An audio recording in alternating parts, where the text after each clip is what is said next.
Salut Luc Biget, Bonjour. enchanté.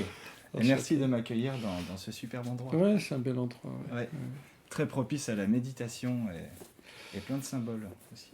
Oui, c'est un endroit, c'est un temple en réalité. Ouais. Mm. Euh, alors aujourd'hui, je t'ai découvert d'abord sur Internet, Oui.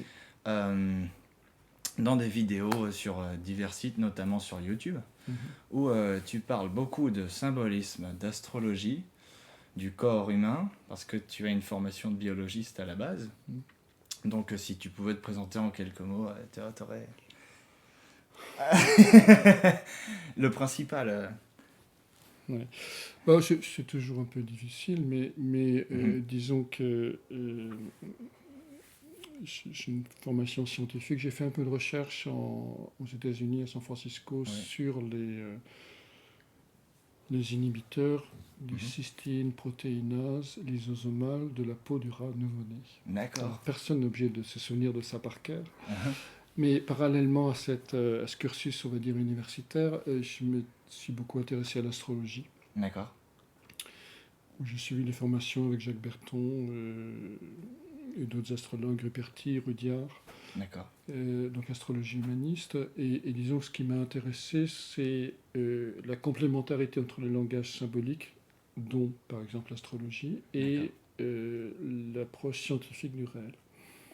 C'est-à-dire, au fond, le réel euh, n'est pas uniquement représentable par l'approche scientifique, c'est-à-dire par la Mhm. causalité scientifique.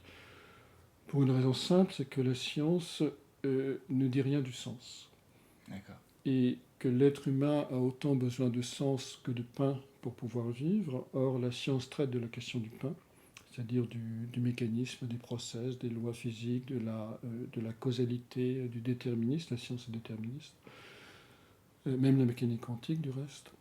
Mais elle ne dit rien sur ce qui va nourrir profondément le cœur de l'être humain, c'est-à-dire ce qui va l'habiter, au fond, pour aller vers un dépassement de lui-même et pour aller vers une plus grande harmonie avec la nature, avec son environnement, avec les autres et avec le monde métaphysique.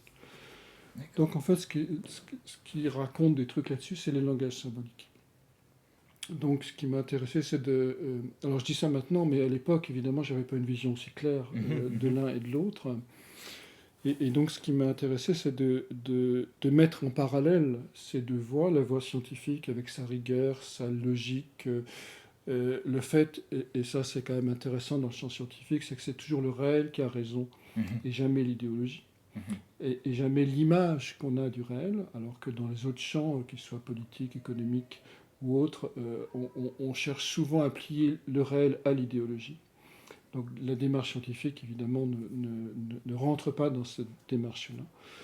Et en même temps, c'est une démarche masculine, c'est-à-dire c'est D'accord. une démarche qui cherche à plier le monde sous forme de lois et surtout qui aboutit à une technologie Mhm. qui est terriblement agressive vis-à-vis de la nature et vis-à-vis plus généralement des autres règnes Mhm. Mhm. vivants et de l'être humain lui-même du reste. On a beau faire des ordinateurs qui simulent la pensée humaine, un ordinateur n'aura jamais la sensibilité et la finesse du cerveau humain qui est capable d'écrire de la poésie, par exemple. D'accord. Ouais. Écrire de la poésie, c'est mettre un maximum d'ineffable dans un minimum de verbes, de langage. Et ça, un ordinateur, évidemment, ne pourra jamais le réaliser. Mais il pourra le singer, il pourra le mimer. Donc, au fond, cette science produit un monde masculin. Mhm. Et plus j'avance dans mes propres démarches, à la fois de réflexion, mais aussi de travail intérieur, plus j'en viens à penser que c'est le féminin qui organise le réel, et Mhm. non pas le masculin. Ça veut dire quoi? Ça veut dire que la rationalité, telle qu'on la connaît en science, est simplement une formule asymptotique qui se rapproche de cette matrice du féminin, mais qui n'est pas capable d'entrer dans le monde du mystère, qui n'est pas capable d'entrer dans ce monde où souffle l'esprit. Autrement dit, la rationalité euh, simule et représente le réel, Mhm. mais en même temps, il y a toute une frange matricielle et invisible de ce réel auquel les mathématiques et la physique ne peuvent pas avoir accès. Et le vivant est évidemment à l'interface entre ces deux mondes, entre le monde du mystère, qui est organisé par les lois symboliques, enfin, par les symboles en tout cas, Mhm. et le monde des mathématiques qui est organisé par, enfin qui est décrit par la science. Donc, je veux dire, c'est intéressant de voir par exemple qu'on a des modèles mathématiques, on a des modèles physiques, on a des théories physiques, mais on n'a pas de théorie biologique. Mhm. On n'a que des représentations, des descriptions du monde biologique très fines avec le fonctionnement des génétiques aujourd'hui ou tout le système de régulation de l'embryogenèse. Mais on n'a pas de modèle qui permettrait de prévoir comment un organisme biologique va se comporter. Donc c'est bien qu'il y ait une part d'ineffable, Mhm. une Mhm. part d'irreprésentable qui est dans ce vivant-là. Mhm. Je fais une parenthèse pour mettre en garde contre le transhumanisme, hein, vous connaissez ce mouvement du Oui, oui, oui, transhumanisme, oui, oui. qui, si on le lit symboliquement, est évidemment diabolique. Mhm. C'est-à-dire, c'est en fait mettre du silicium, c'est-à-dire de la matière, dans le vivant pour faire un homme augmenté, pour lui donner plus de pouvoir. C'est en fait une résurgence nouvelle du mythe de Faust, Oui. Oui. qu'a cherché à incarner le nazisme et qu'a cherché avant à incarner un certain nombre de magiciens. Donc c'est une tentative faustienne de toute puissance sur le réel, qui est ramener la chair humaine, le corps humain, vers la matière en lui adjoignant du silicium et des puces électroniques et des machins, plutôt que de faire descendre l'esprit dans le corps. Mhm. Mhm. Donc c'est une posture philosophique inverse de toute forme de spiritualité. Mhm. Mais évidemment, c'est un signe des temps. C'est-à-dire, en ces temps où la pensée symbolique est, on dit, tiens, ça c'est symbolique, c'est-à-dire où la pensée symbolique est réduite à un pur langage, un pur effet de langage, Mhm. et où on n'imagine pas à quel point le symbole est vivant, c'est-à-dire la puissance du langage, puisque dans la langue des oiseaux, la langue est aussi symbolique. La langue dit des choses à travers ses formes et ses sonorités auxquelles le conscient ne pense pas. Mhm. Donc la maladie est symbolique, évidemment. Les systèmes, les grands systèmes qui explorent le monde symbolique, comme l'astrologie, la kabbale, les tarots, et pourquoi pas le marc du café, même si ce n'est pas un système, c'est juste un outil, tous ces grands systèmes sont aujourd'hui considérés comme des superstitions et mis de côté et ne sont pas considérés comme des outils de connaissance. Donc cette toute puissance de l'approche rationnelle, causale et scientifique produit un monde masculin, agressif et potentiellement destructeur de notre biotope. On va probablement vers la 6e grande extinction, hein, à grands pas. Mhm. Mais tout ça parce qu'il y a un rejet et une négation de l'intelligence du féminin. Alors l'intelligence du féminin, c'est quoi C'est cette grande matrice du monde du mystère qui va produire des formes, qui va organiser le vivant, qui va provoquer des synchronicités, qui va provoquer des rencontres, qui va provoquer de l'inattendu et qui va provoquer le commencement de toutes les choses en réalité. La D'accord. science n'explique pas la genèse des événements, mais simplement leur décrit de manière approximative et en même temps très précise leur déroulement. Donc, donc explorer cette matrice du vivant qui est dangereuse, c'est-à-dire qui est foisonnante, qui est imprévisible, qui est, si elle n'est pas dirigée dans une forme de toute-puissance, hein, il suffit de regarder comment fonctionne le monde végétal. Moi, j'habite dans la Drôme, j'ai un jardin. Dès que je m'absente 3 mois, 6 mois, la nature est foisonnante, elle a tout envahi. En d'autres termes, si elle n'a pas le tuteur du masculin, elle va, c'est-à-dire de la représentation rationnelle, elle va effectivement produire un monde chaotique. Mais aujourd'hui, on a tellement mis l'accent sur le tuteur qu'on a perdu la source de l'inspiration. Mhm. Donc d'où l'importance, de mon point de vue, de mettre en complémentarité ces deux langages, qui est le langage scientifique et le langage symbolique, puisque le langage symbolique permet non pas permet d'explorer le champ de cohérence de ce monde féminin, et pour avancer sur deux jambes dans la réalisation d'une civilisation. Ce que les hommes ont fait de tout temps, jusqu'au siècle des Lumières, c'est-à-dire au moment des Lumières, on a abandonné les grands mythes. Avant, il y avait le mythe chrétien. Avant, il y avait les mythes romains avec les grands dieux. Mitra était un dieu hindou, mais Ouais.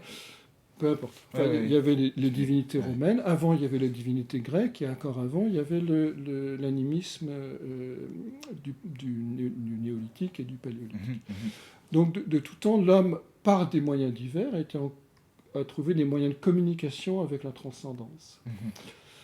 En réalité, il y en a deux. Il y a le monde des symboles, c'est-à-dire la religion, et il y a les mathématiques, qui sont deux voies, l'une féminine, l'autre masculine, pour toucher à l'infini. C'est-à-dire, les mathématiques traitent, évidemment, depuis le XIXe siècle, avec les travaux sur le nombre transcendant, du rapport à l'infini, et la religion a toujours traité du rapport à l'infini. Donc c'est ça, au fond, la spécificité de l'être humain, c'est cette capacité d'être un pont entre le fini et l'infini, c'est-à-dire entre le visible et l'invisible. Et non pas d'être dans une logique de transformation guerrière du réel, ce qu'on appelle aujourd'hui la compétitivité, la concurrence, le retour sur investissement et que sais-je encore. Donc, et tout ça parce qu'on a oublié le langage des symboles. On a jeté le bébé de la superstition religieuse avec le langage qui permettait d'explorer le monde du sens. D'accord. Et donc, ce que je cherche à faire, c'est une espèce de réintégration de ce féminin-là, du féminin du monde des mystères, de l'inconnu, de l'imprévisible, du fluide, du mouvant, du flux, de la perception immédiate de l'instant sans faire de plan, dans ce monde où tout est prévu à l'avance et tout est organisé, planifié, contrôlé.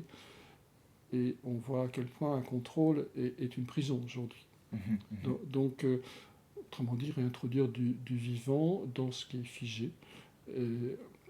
Si on ne fait pas ça, qu'est-ce qui se passe? Et on le voit aujourd'hui, il y a une espèce de retour du refoulé du féminin sous une forme archaïque et primitive. Et ça s'appelle des attentats suicides, ça s'appelle du terrorisme, ça s'appelle des révolutions sporadiques, ça s'appelle aussi, peut-être, on peut le voir comme ça, des événements naturels qui bouleversent nos équilibres, etc. Autrement dit, on est dans un monde où, lorsque le mystère n'est plus reconnu, il ressurgit de façon dangereuse et critique. Et il casse les prisons du matérialisme. Il casse surtout les prisons de la planification, du contrôle, de la gestion et de l'organisation, où en fait on ne veut jamais se laisser toucher par le réel. On a peur de se laisser toucher par le flux, par la puissance de l'esprit qui sans cesse est là en permanence autour de nous. Et donc, du coup, on se mure dans des visions, dans des certitudes, dans des idéologies, que sais-je encore. Et le féminin ne fait jamais ça. D'accord, oui. Alors, par rapport à notre époque, j'avais une question. Je me souvenais d'une phrase de Jung, je crois, qui disait quelque chose à peu près comme ça, où le rêve est le mythe de l'individu, tandis que le mythe est le rêve de l'humanité. Et je me demandais si on pouvait pas, entre guillemets, guérir l'individu par le langage des rêves, ou guérir le collectif par le langage des mythes. Oui, c'est très juste. Qui serait là, ou qu'est-ce qui serait là aujourd'hui pour incarner de nouveaux mythes qui régénèrent un peu la... Ça, c'est une question que m'avait posée un sociologue qui va sortir un livre bientôt, Claude de Villepin, c'est une question difficile, parce que c'est vrai que les rêves guérissent. Par exemple, en rêve éveillé, on a c'est une technique de guérison qui fonctionne bien. Pourquoi le rêve guérit? Parce qu'il permet l'émergence d'un sens inconscient, donc l'émergence à la conscience d'un sens qui était dans le corps de la personne, et dans sa conscience, mais surtout dans son corps. Et si ce rêve, ce grand sens n'arrive pas à sa conscience, il se manifeste sous forme d'un symptôme, donc d'une pathologie. Donc c'est juste une énergie signifiante qui est bloquée, et lorsqu'elle est conscientisée, évidemment, le symptôme n'a plus lieu d'être, donc elle s'en va. D'accord. Par contre, on peut penser la même chose par rapport évidemment à la collectivité humaine. Et le drame, c'est vrai, aujourd'hui, on a oublié nos mythes, on a jeté nos mythes. Il y a plus de grands mythes. Le dernier grand mythe auquel on a adhéré, en tout cas en Occident, c'est le mythe du progrès, Ouais. qui est né à peu près en même temps que le siècle des Lumières, et qui a duré 2-3 siècles, et qui a changé le visage du monde, évidemment. Mais aujourd'hui, on se rend compte que ce mythe du progrès, c'est intéressant parce que le mythe du progrès, c'est le mythe de Prométhée. Prométhée veut dire celui qui prévoit. Et donc, il a l'impatience du futur et il a en permanence apporté la connaissance aux hommes, l'architecture, la navigation, etc. Donc, c'est vraiment le mythe de Prométhée qui est derrière les Lumières. Mais c'est intéressant de regarder le mythe en détail parce que Prométhée a tout vu, a tout prévu, sauf le déluge. Ah oui, d'accord. Et le déluge, il arrive. C'est le déluge climatique qui est programmé et qui est produit évidemment par la technologie qui est la fille de la science. Donc on est vraiment dans une lecture quasiment littérale du mythe de Prométhée et ça se termine par l'épisode de Deucalion. Deucalion, c'est le Noé biblique.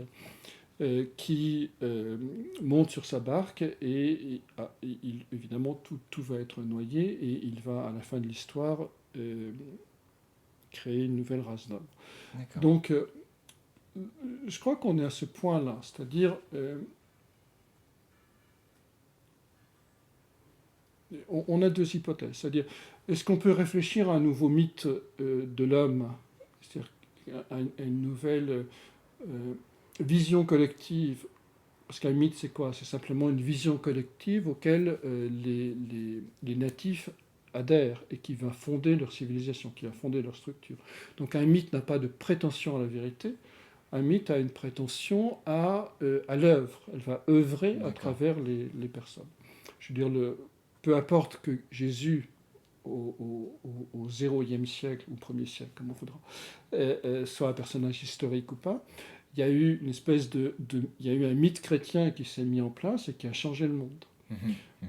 Donc c'est pas tellement le personnage de Jésus qui est important, qu'il ait existé ou pas, c'est que entre le 1er et le 4e siècle, c'est-à-dire jusqu'à Constantin, la conversion de Constantin, on a eu une espèce de nouveau mythe qui est né au cœur de l'Empire romain, qui était fondé sur la charité, sur l'amour partagé, alors que l'Empire romain était d'une violence inouïe. Rappelez-vous les Jeux du cirque, ou les guerres entre armées romaines, par exemple, ou contre les barbares, mais aussi les guerres entre armées romaines. Donc alors que l'Empire était saturé de sang, ce mythe chrétien a apporté une dimension d'amour du prochain, une dimension de compassion, une dimension de partage, qui a complètement changé la face du monde.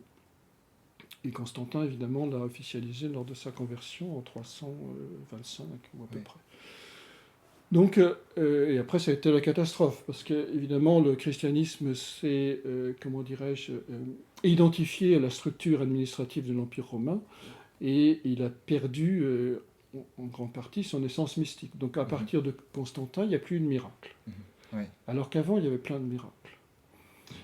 Donc le monde du sens, le monde du mystère agissait directement dans le monde ordinaire.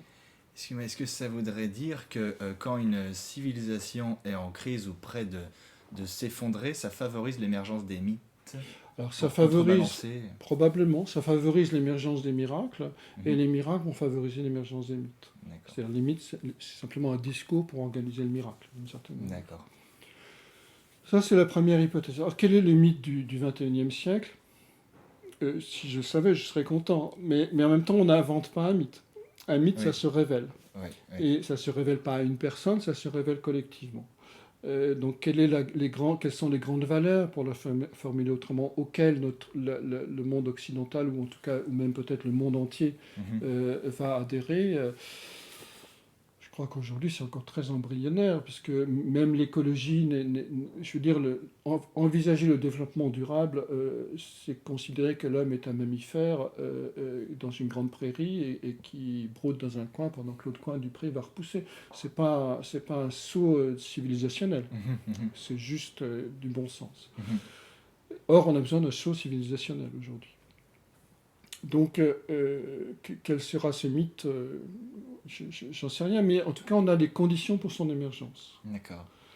Et l'autre voie, alors c'est intéressant de regarder l'histoire des 4 âges, de faire l'analyse symbolique des 4 âges, que je vais faire rapidement parce que Vas-y. ce sera trop long sinon. Mais euh, dans toutes les traditions du monde indo-européen, on a 4 grandes époques de la civilisation. On a l'âge d'or, l'âge d'argent, l'âge de bronze ou d'airain, c'est la même chose, et l'âge de fer.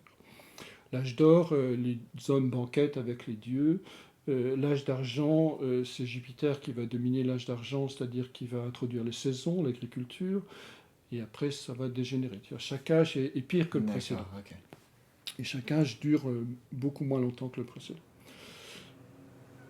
Âge d'or, on peut l'associer à chasse-cueillette. C'est-à-dire c'est le moment où les hommes et les femmes étaient en communion avec la nature et avec les animaux. Et où il y avait une espèce, ils banquetaient avec les dieux. C'est-à-dire qu'il y avait une espèce d'unité entre le visible et l'invisible. Et puis vint l'âge d'argent, où si on lit le texte de Vide, c'est très clairement l'apparition de l'agriculture.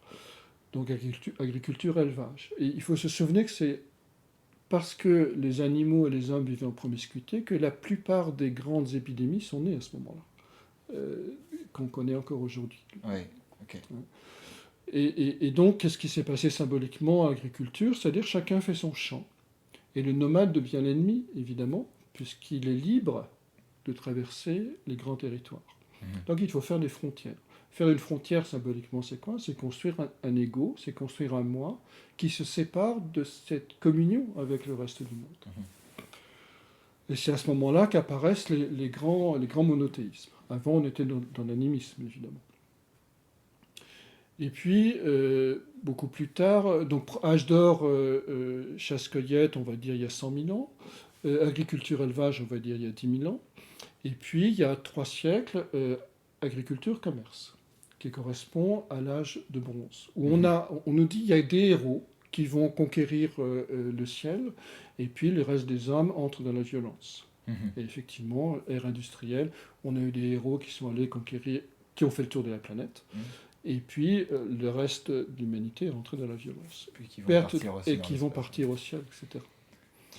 Et puis, dernier âge, âge de fer, dans laquelle on est rentré, moi je donne la date de 1989 parce que c'est la date, donc ère création communication, 4e âge. Oui, en effet. C'est la date où un ingénieur au CERN à Genève a inventé l'hyperlien Internet, c'est-à-dire ce qui va permettre le développement exponentiel du réseau Internet. D'accord.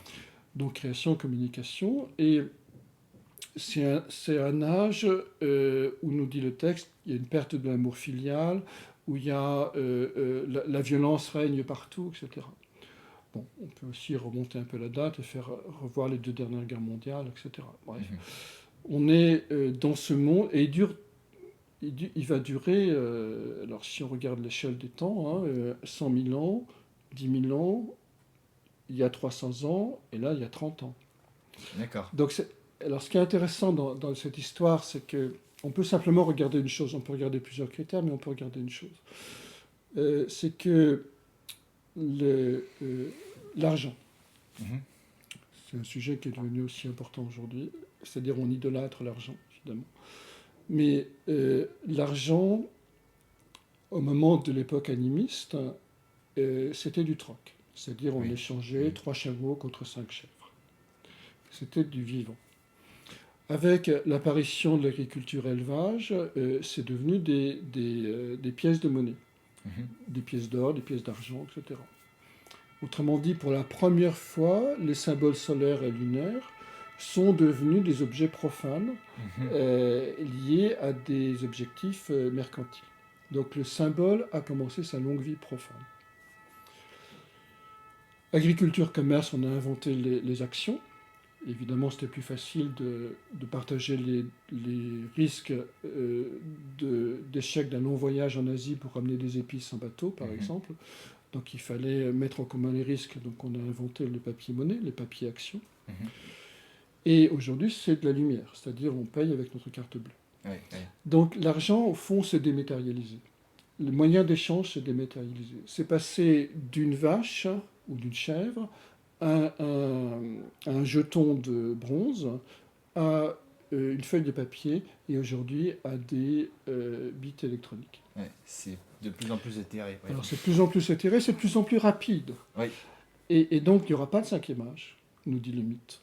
Mais cette logique nous dit aussi qu'il n'y aura pas de cinquième âge parce qu'on ne peut pas aller plus vite que la lumière. oui.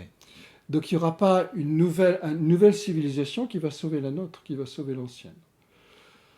C'est pas un cycle avec Alors l'âge c'est la d'or qui question. revient. Oui, bah, c'est la question. C'est-à-dire le mythe ne le présente pas comme un cycle. C'est-à-dire D'accord.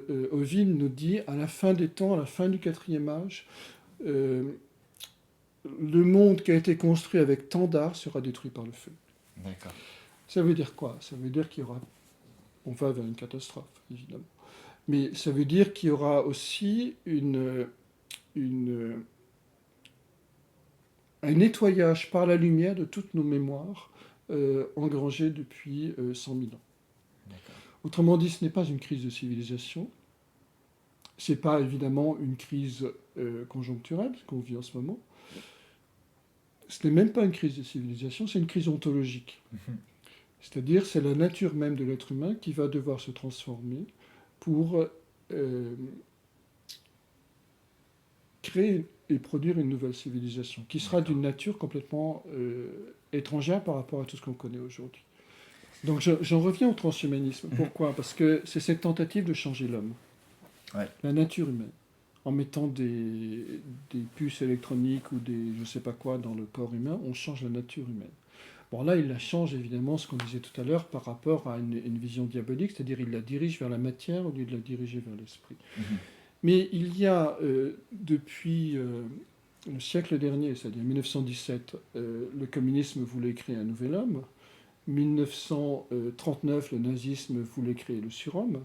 Et 1995, le Google veut créer l'homme augmenté. Donc il y a cette impulsion collective à changer la nature humaine. Mais évidemment, elle ne se fera ni par le nouvel homme communisme, ni par le surhomme national-socialiste, ni par l'homme augmenté de Google. Mais ça veut dire qu'il y a une impulsion collective dans l'inconscient de notre civilisation et peut-être dans l'esprit du monde pour aller vers une rénovation, une transformation de la nature humaine. D'accord. D'où le langage symbolique, parce que c'est justement l'ouverture à ce monde du mystère, à ce grand féminin, qui permet progressivement la descente de l'esprit dans la matière, et en tout cas de mon point de vue, la véritable transformation de l'âme, qui a été annoncée par le personnage du Christ dès le début, en disant que l'esprit devait se faire chair. D'accord. Voilà, D'accord. je boucle là-dessus. D'accord. Très, très bon. Donc là, on est entré dans une interprétation grâce au mythe de notre époque, carrément, de tous les âges. Donc c'est collectif. Est-ce qu'on pourrait passer maintenant à une dimension plus individuelle du symbole? Par exemple, je vais poser la question que j'ai depuis tout à l'heure au fond de ma tête. Est-ce que le symbolisme peut être expérimental? Est-ce qu'il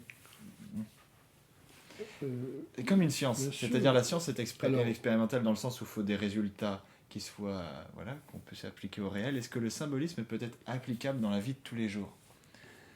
Alors le symbolisme est expérimental, mais pas du tout au sens scientifique. D'accord. Pour que expérimental au sens scientifique, ça veut dire que ce soit reproductible, mesurable et quantifiable. D'accord. Or, un symbole ne se reproduit jamais parce qu'il émane justement du monde du mystère. Et une fois qu'il s'est produit, évidemment, les conditions de notre monde intérieur et du monde du mystère ont changé, donc il ne peut pas se reproduire. Donc, il n'est pas reproductible. Il n'est pas évidemment quantifiable parce qu'il s'agit d'une qualité et non pas d'une quantité. Et il n'est pas mesurable parce qu'on ne peut pas mesurer quelque chose qui est impondérable. C'est-à-dire on ne peut pas, comment dire, on ne peut pas mesurer une émotion. On peut mesurer l'effet qu'elle a sur la peau en prenant en mettant des appareils qui mesurent la transpiration, par exemple.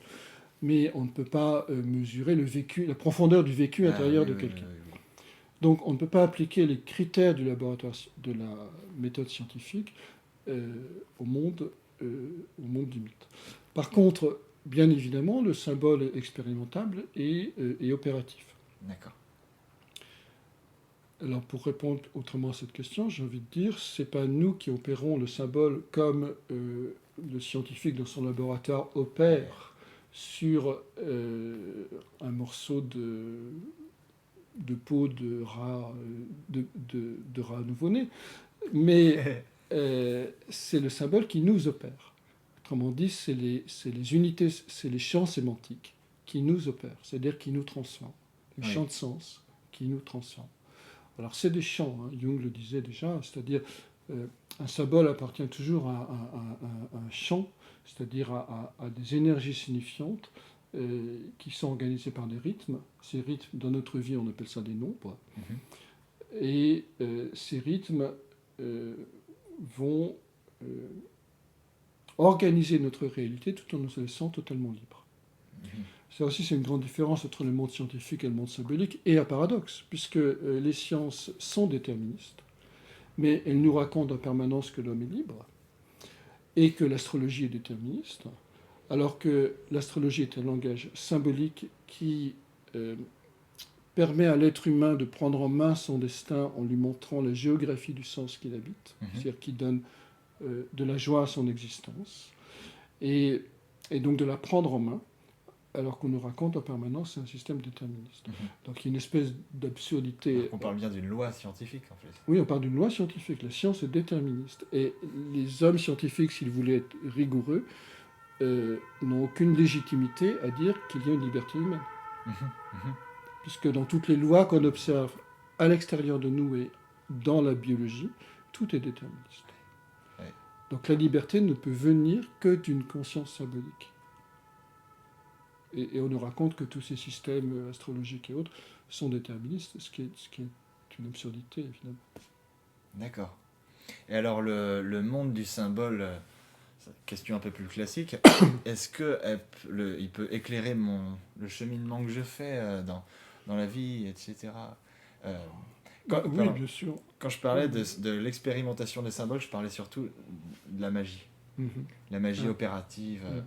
Mais sinon, là, ce que je pose comme question, c'est plus par rapport à le monde des symboles. Est-ce qu'il peut me montrer m'éclaircir, m'éclairer un peu sur le sens qu'a ma vie? Moi, je me méfie de la magie opérative parce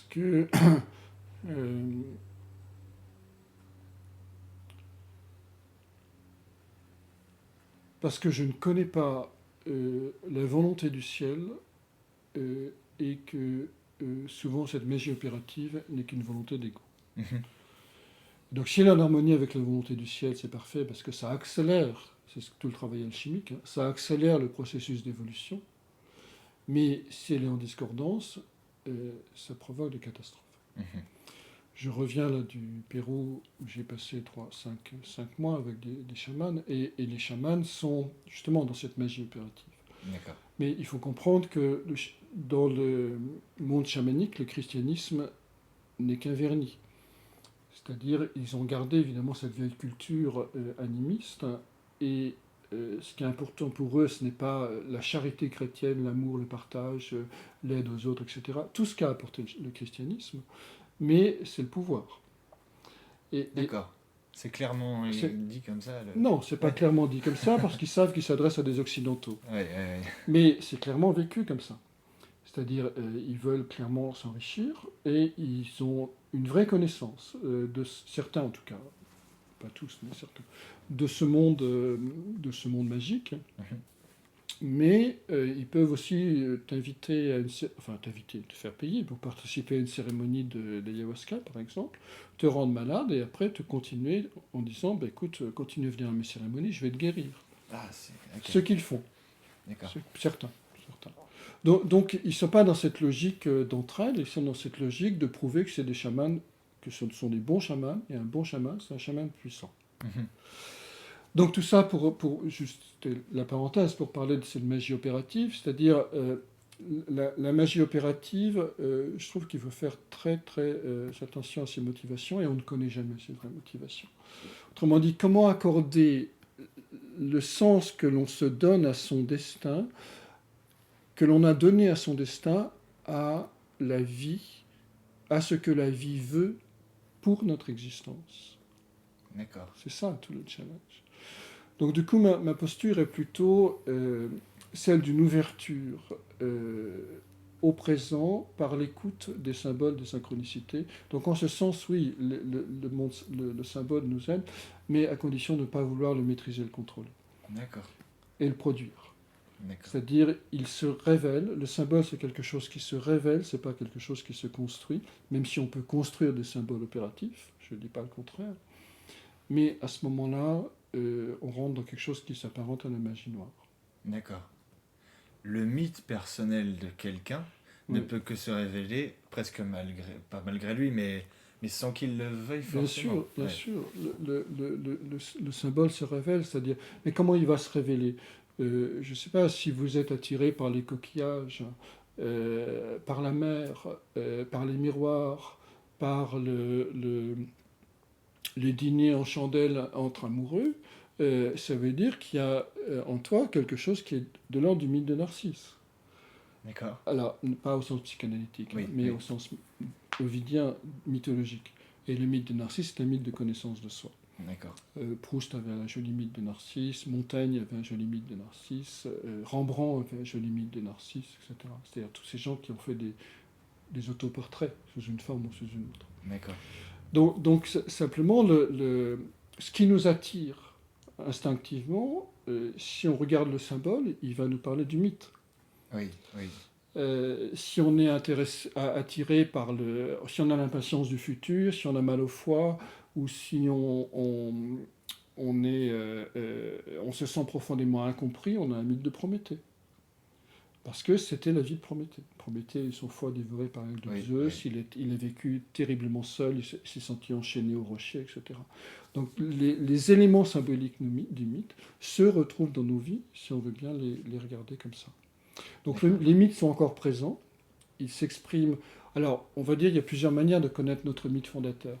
La première, c'est de regarder les objets qui nous entourent. Ce qu'on aime, ce qu'on n'aime pas, les rencontres, les synchronicités, etc. Tout ça, ça nous parle en permanence de qui on est, évidemment. On peut aussi, simplement, une fois, quand je donnais des séminaires à l'Université du Symbole, il y a une personne qui est venue en séminaire et c'était un séminaire sur Prométhée. Et j'ai demandé pourquoi vous venez à ce séminaire. Elle m'a dit j'ai lu Prométhée, je connais rien à Prométhée, le mot m'a attiré. Je connais pas non plus l'Université du Symbole, et je suis venu. Donc là, il y a une espèce. Et moi, que j'ai commencé l'astrologie, j'avais 14 ans, j'ai été fasciné par le mot astrologie. Je ne savais pas ce que c'était. Personne dans ma famille n'en avait jamais fait, ou n'en a jamais fait. Et donc, il y a une espèce de fascination mystérieuse pour ce mot-là. Ensuite, j'ai continué. Donc, il y a des mots magiques comme ça, qui sont des clés pour nous et qui peuvent nous ouvrir, si on les suit évidemment, au-delà de toute rationalité, au-delà de toute logique, vers la découverte de son mythe fondateur. Puis après, il y a une troisième clé qui est la clé astrologique, c'est-à-dire sur le thème astrologique, on peut voir quels sont les mythes, ou les mythes dont la personne est porteuse. D'accord, donc notre mythe personnel, il se révèle pas forcément d'un coup, mais en assemblant des symboles par-ci par-là et par... Oui, au- c'est toujours une révélation progressive. C'est ça. Et est-ce que... alors, ça se résume... Suivre son mythe, si on peut dire ça comme ça, c'est pas forcément aller vers ce qui nous plaît. Ce qui nous plaît résonne avec nous, c'est pas une image de notre mythe, ce qui nous plaît. Alors ça dépend où est-ce qu'on met ce qui nous plaît. Oui, voilà. Ça dépend si on parle au ventre ou si on parle au cœur Ah, ou à ok. la tête. Il y a des choses qui peuvent nous plaire intellectuellement et franchement pas forcément nous mener très loin. D'accord. Mais il y a des choses qui créent de la joie dans le cœur. Et si on considère que ce qui nous plaît, c'est ce qui résonne dans une sensation dans le cœur, à ce moment-là, je crois que c'est assez juste et ça correspond au mythe fondateur. D'accord, donc on peut aller... s'il y a quelque chose qui plaît à notre cœur, on va dire, qui résonne Oui. bien avec nous, et qui nous fait pourtant extrêmement peur, eh ben, C'est bon signe. c'est bon signe. Ben oui. Oui. Parce que la peur, c'est quoi le fondement de la peur, c'est la mort. Mhm. Et la peur, c'est le signe annonciateur d'une mort symbolique. c'est-à-dire de grands changements profonds dans nos valeurs, dans nos manières de vivre, dans nos certitudes. Donc oui, c'est bon signe. Ça veut dire qu'il y a quelque chose d'important qui se passe dans cette attirance-là et que c'est un chemin sans retour. Mhm. La question c'est, on est toujours libre, est-ce que tu vas sur ce chemin sans retour? D'accord, ok. Alors, pour cette partie, donc, c'était inévitable. Euh, je sais que tu es une des personnes, en tout cas que j'ai vu sur Internet, qui s'intéresse beaucoup à la langue des oiseaux. Alors, c'est un sujet qui intéresse beaucoup de personnes. Mm. Donc, est-ce que tu peux nous en parler un peu? Oui, mais comment? Ah, comment en utilisant la langue des En oiseaux? utilisant la langue des oiseaux. Ouais. Euh, oui, c'est pas des recettes. Ah oui, c'est pas des C'est pas recettes. des Ouais. recettes. Ouais, ouais. C'est-à-dire, le danger de tous ces systèmes symboliques, c'est que, mais c'est vrai pour l'astrologie et j'imagine le tarot aussi, c'est-à-dire, c'est que ça devienne des recettes. C'est-à-dire, Oui. on a appris un certain nombre de choses et on les applique. Ça, la recette, c'est la technologie scientifique qui a appris une méthode et qui l'applique. Le monde du sens ne fonctionne pas comme ça. Le monde du sens fonctionne sur l'inspiration, Mhm. c'est-à-dire sur la conscience du cœur. C'est intéressant, pour revenir à autre chose qu'est le symbolisme du corps humain, de voir que la parole vient du cœur. Mhm. La parole vient de l'air qui est dans les poumons. Et les poumons entourent le cœur. Mhm. Elle ne vient pas de la tête. Hein. Si on avait voulu qu'on prononce une parole intellectuelle, notre gorge serait reliée quelque part à un bout du cerveau. D'accord. Mais ce n'est pas du tout le cas. Les cordes vocales sont reliées quelque part à un bout du cœur. Ouais. Donc la parole vient bien du cœur. Donc on peut se poser la question, est-ce que quand on parle, la parole vient du cœur? Donc oui, en permanence en fait. Si l'être humain était en harmonie avec ce que lui dit son corps, oui. Ouais. Mais souvent, il est en harmonie avec ce que lui raconte son cerveau, son système de représentation du réel. D'accord. Donc Ouais, malheureusement, souvent, la parole ne vient pas du cœur. Bon, c'était la parenthèse. Maintenant, parole, on peut regarder parole en langue des oiseaux, c'est par-ol. ouais. C'est-à-dire par-ol, l'huile de l'onction.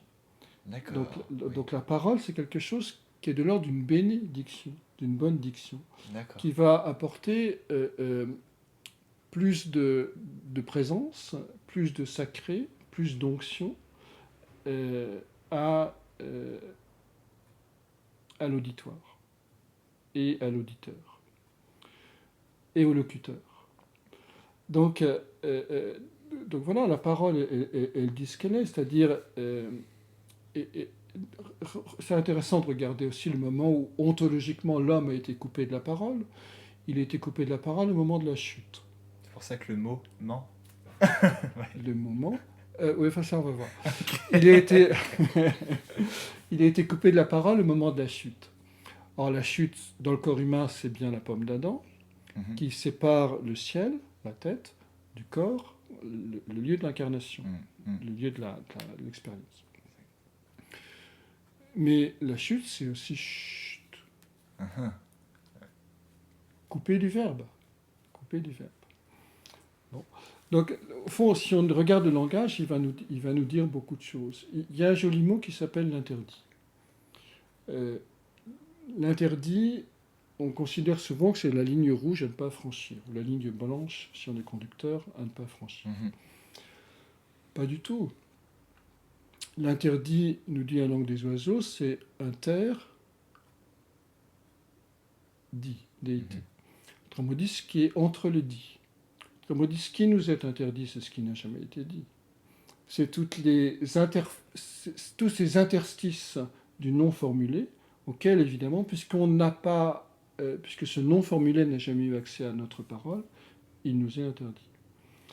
Mais le dit, c'est le dit de la déité, puisque ça s'écrit déité. La déité, oui.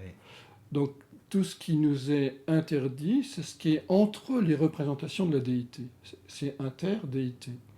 Autrement dit, tout ce qui nous est interdit, c'est ce qui n'est pas formulé par les grands systèmes cosmogoniques. Donc voilà, à nous d'explorer ces interstices, ces lieux d'interdit, pour justement révéler la plénitude du sens. D'accord, ok. Donc je vois que la langue des oiseaux est un outil d'interprétation du monde, un peu. Alors, c'est un outil de révélation du monde du mystère. D'accord. Euh, Après, on peut faire on fait nécessairement de l'interprétation. Mais la langue des oiseaux a cette spécificité que chaque mot. Alors, chaque mot peut être compris, comme je viens de le suggérer, par ses sonorités, en décomposant le mot en plusieurs sous-mots, en quelque sorte, mais aussi par les lettres qu'il compose. On peut faire une analyse plus fine en considérant que de A à Z, on a un chemin initiatique Mhm. qui part du A, qui est euh, le, le, le, le lieu de retrait, le lieu, si vous dessinez un A majuscule, Mhm. c'est la dualité qui descend sur la Terre. Mhm. Donc c'est le lieu où le point invisible commence à se manifester, du reste sa forme internaire, si on voit l'ensemble du système. Après on a le B, qui est un bébé renouvelé, Mhm. hein, c'est-à-dire les deux seins de la femme du monde de la grande-mère nourricière. Après on a le C qui est la lune, et qui est aussi le savoir. Je sais, tu sais, il sait, nous savons, il savent. Et pour passer du C au D, il faut céder dans les deux sens du terme, Faut céder. c'est-à-dire euh, lâcher prise du savoir pour que ce D qui représente le ventre d'une femme enceinte soit un lieu de gestation et de maturation. Donc, céder, c'est quoi? C'est lâcher le savoir pour rentrer dans la maturation intérieure, D'accord.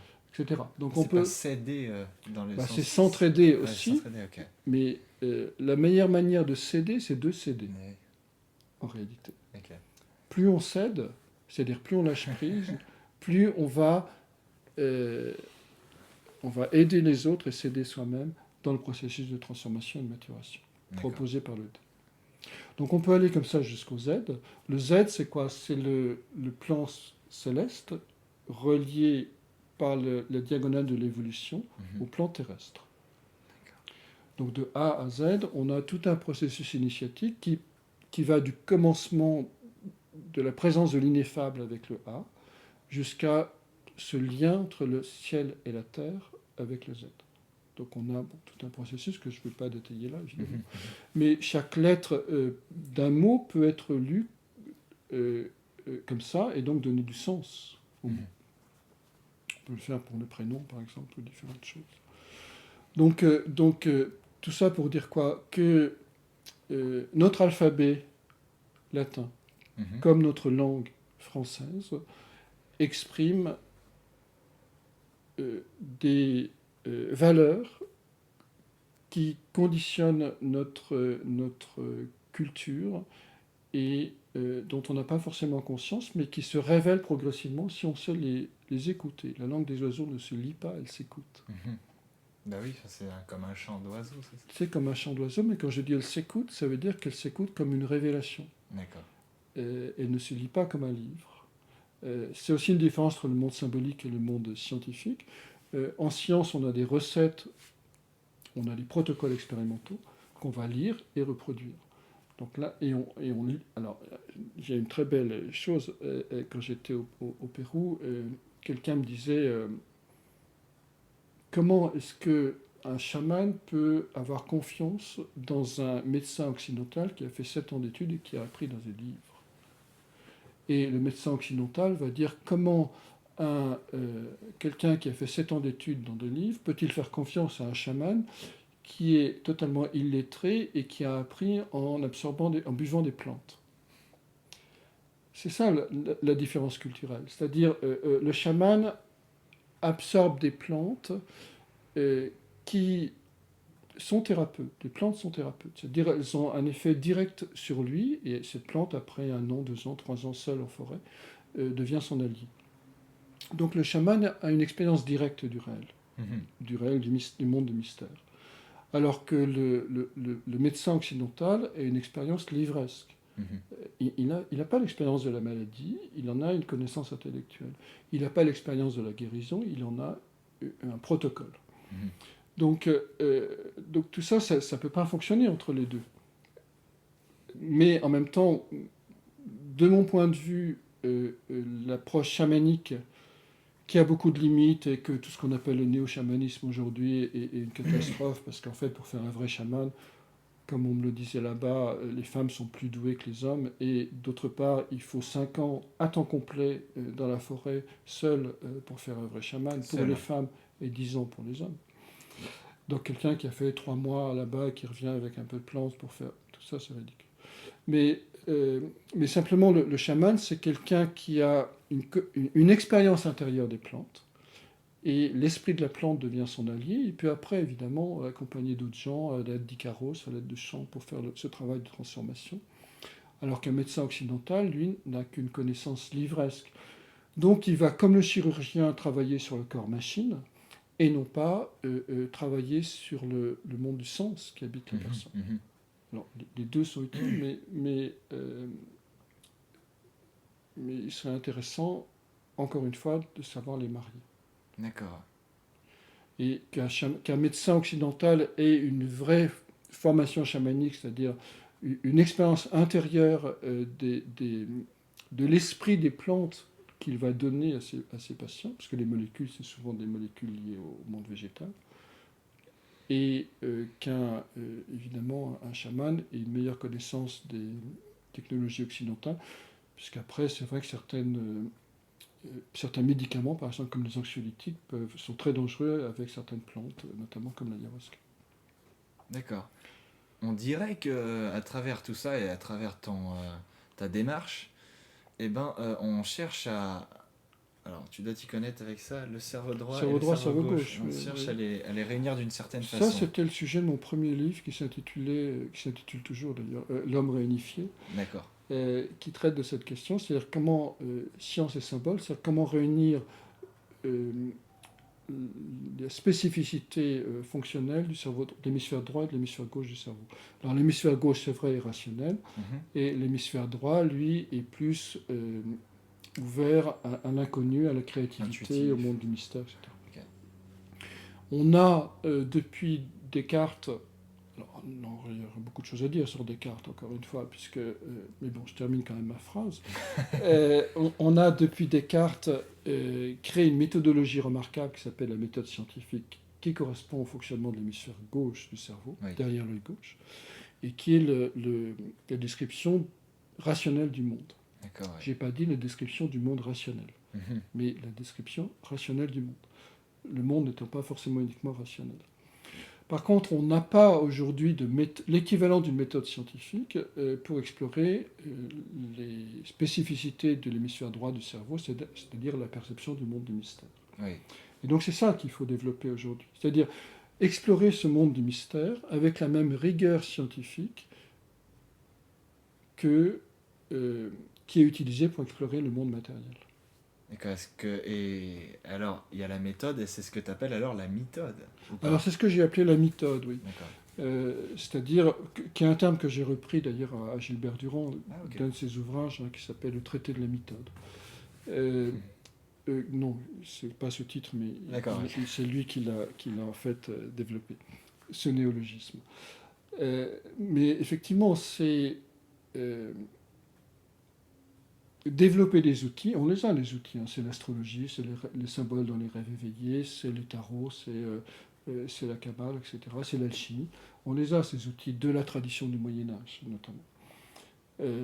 C'est l'angéologie, aussi, si on regarde la Kabbale, mais développer un champ d'utilisation de ces outils qui permettent d'explorer le monde du sens, comme l'ont fait les scientifiques pour explorer le monde de la matière. Donc mais c'est une œuvre de groupe. Je veux dire, le monde scientifique est la seule entreprise de groupe qui a fonctionné aujourd'hui et qui est devenue planétaire.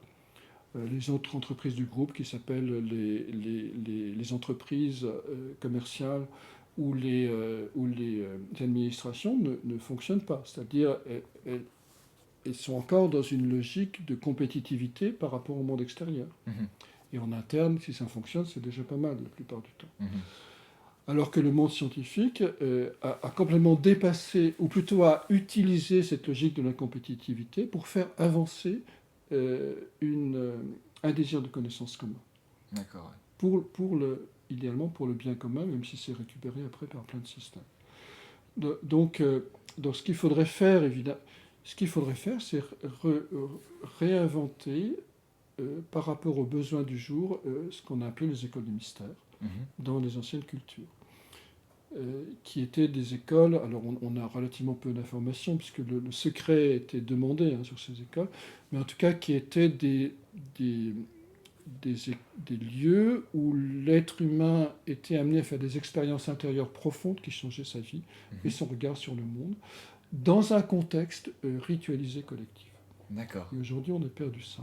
Et c'est peut-être ça le mythe du XXIe siècle, c'est-à-dire retrouver des structures collectives qui permettent aux êtres humains en quête de sens, le plus souvent esselés aujourd'hui, ou aux prises avec des systèmes qui les vampirisent, retrouver cette dynamique de transformation intérieure dans des systèmes, on va dire, à la fois ouverts et sacrés, qui permettent la transformation de l'être humain.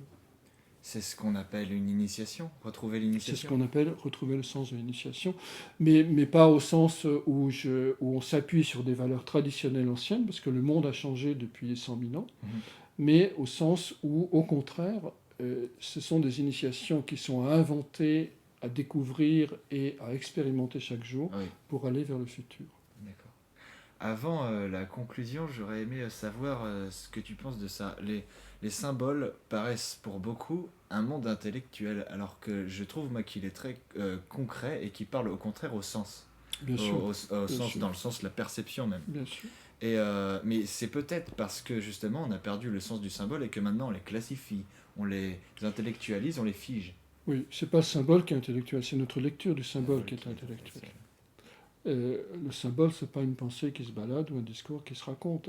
C'est une force signifiante qui agit sur notre conscience, notre corps et nos émotions. Oui. Et si on sait accueillir cette force signifiante, il y a de véritables transformations qui se mettent en place dans notre vie. Jung disait une chose qui m'a toujours frappé. Il disait, il séparait il définit 4 types psychologiques: sensations, sentiments, intuition et pensée.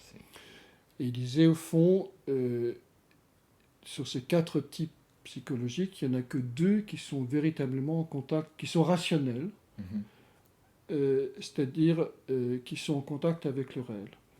C'est l'intuition et les sensations. Ah oui, d'accord. Et oui. Pourquoi ?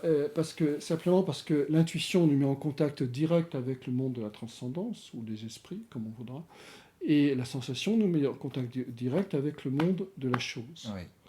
Alors que la pensée et les sentiments sont des systèmes de protection, de représentation du réel. Donc ils sont irrationnels. Ils ne sont pas en contact direct avec la nature de la nature.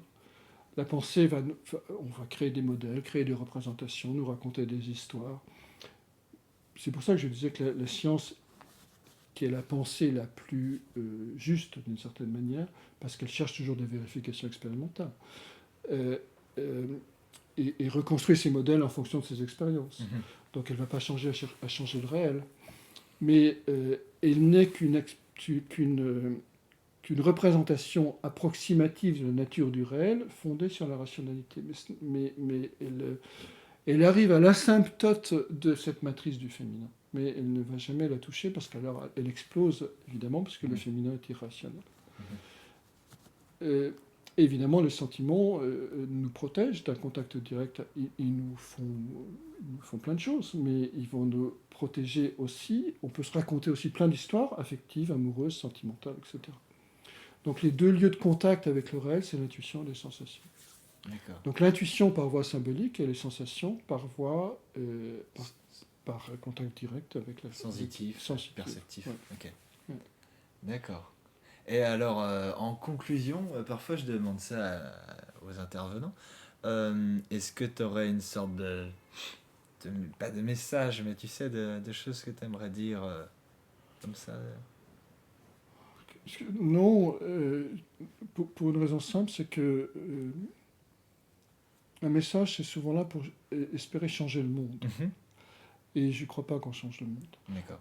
On peut au mieux... si, la meilleure chose qu'on puisse faire, c'est euh, faire descendre l'esprit dans sa matière. Mhm. C'est-à-dire transformer profondément, aller vers un changement ontologique de sa propre nature. C'est pour ça que je suis très touché par le travail de Aurobindo, par exemple, cette descente du supramental sur la Terre. Mais, mais, mais on ne peut pas, mais ça ne peut pas être un message, ça ne peut être qu'une exemplarité. Et le meilleur message, c'est l'exemplarité. D'accord. C'est-à-dire, au Moyen Âge, à la grande époque, 5e siècle, 6e siècle, à la grande époque du christianisme, jusqu'au 12e, on avait des saints dans tous les villages. Mhm. Et des reliques, et des corps conservés. J'étais étonné de voir que dans toute cette tradition chrétienne, on a répertorié, je dirais une bêtise, mais de l'ordre de 275 corps conservés, D'accord. qui sentent l'encens et la rose, et qui sont toujours... Donc tout ça, c'est des gens qui ont incorporé l'esprit de la matière, Mhm. c'est-à-dire qui ont Mhm. transformé leurs cellules en suivant évidemment un système de croyance qui est le système catholique, mais peut-être qu'aujourd'hui on peut le faire plus directement sans tout ce fatras de croyances, euh, dans un contact direct avec le monde du mystère. Donc ce message est un non-message qui dirait au fond tous les espoirs de changer le monde par une meilleure idéologie, une meilleure pensée, une meilleure économie, une meilleure générosité, une meilleure religion, une meilleure je ne sais pas quoi, une meilleure technologie, sont des illusions qui nous coûtent trop cher Mhm. parce que le temps est compté et que peut-être la meilleure chose à faire pour rendre service à l'humanité, c'est d'entrer dans cette propre transformation ontologique ou au minima entrer dans ce processus d'éveil. D'accord. Je suis très content d'entendre ça. Mm. Ouais. D'accord. Bah, merci beaucoup, Merci, Luc, pour tout merci ça. beaucoup.